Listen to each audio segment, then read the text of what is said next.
I recently finished my second excavation with Tel Aviv University and an evangelical school from Germany, I think in Tübingen. I think that's how you say it.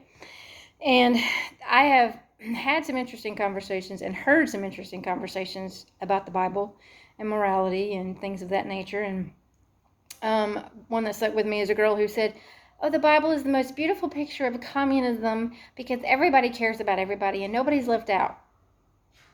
And I thought, okay, Joseph's brothers sold him into slavery. There were lepers who were outcasts. If you were poor, you had to glean, but you weren't given any privileges. If you were blind or lame or maimed in some sort of way, nobody wanted you. You had to beg for food, for money, for whatever. That's not communism. She also said that in the New Testament, God is the rock of his house and he wants everybody to be happy. And it's so beautiful. And I thought, first of all, Jesus Christ is the cornerstone of God's kingdom. And it's not about being happy. It's about iron sharpening iron and edification of the church, which means keeping people accountable, because the scriptures say that the scripture is useful for doctrine and reproof and instruction and so forth and so on. There's no happiness thing ever, except maybe in the Psalm when David talks about joy and happiness, but he talks about joy. Anyway, I digress. But what gets me is the number of Christians versus non-Christians who have the same view, messed up view of Scripture, that they read themselves into it, that they take it apart to suit their feelings or their understanding, that it is misapplied, misunderstood. They take it out of context, and I think, hang on.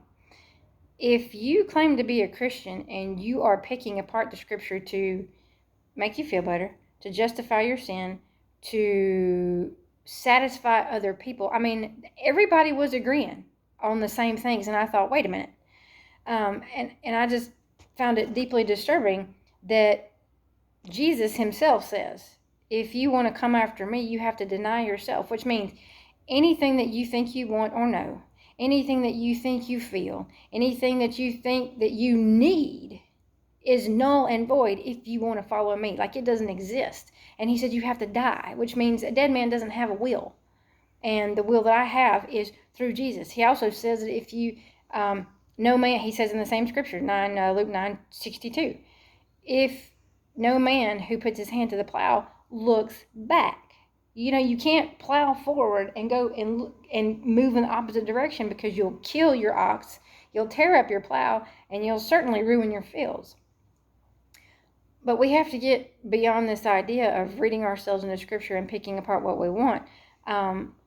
This is why the world is lost, because they're looking for their version of the truth, and they're taking the Scriptures that make them feel good and painting their version of the truth, or they're taking bits and pieces from other beliefs, mixing it with the feel-good parts of Scripture. You can't do that. I mean, there's no part of communism that is beautiful, because nothing is truly your own, and that's what we seem to be about, is making our own identity. And if you don't have your own stuff, you're very limited in your own identity, because there's nothing to market you. There's nothing to make you different than anybody else, because what's yours is mine, what's mine is yours. Though you didn't work for it and I did, and how's that fair? Anyway, I digress. My point is that if we are claiming to follow Christ as Christians, and we're doing the exact opposite of what his word says, and that is denying everything that we want or following a path that he says is wrong, we are allowing people to see our version of Christ, and they are not going to go, they're not going to have an eternity of hope. They're going to have an eternity of despair, because they're not seeing Christ. They're seeing my version of Christ or your version of Christ. If we do not surrender ourselves fully to the Lord, if we do not deny our basic desires and say that his will and his desire for his kingdom is most important, we are giving people a very different version of what the Scripture says Jesus is, who the Scripture says Jesus is, and what they say he has done. So I just want to encourage you today that this crazy world we live in, Christian and non-Christian alike, are grabbing onto the same thing and thinking that it's biblically accurate, and it's not. So I want to encourage you to be bold in your conviction and listen to the Spirit.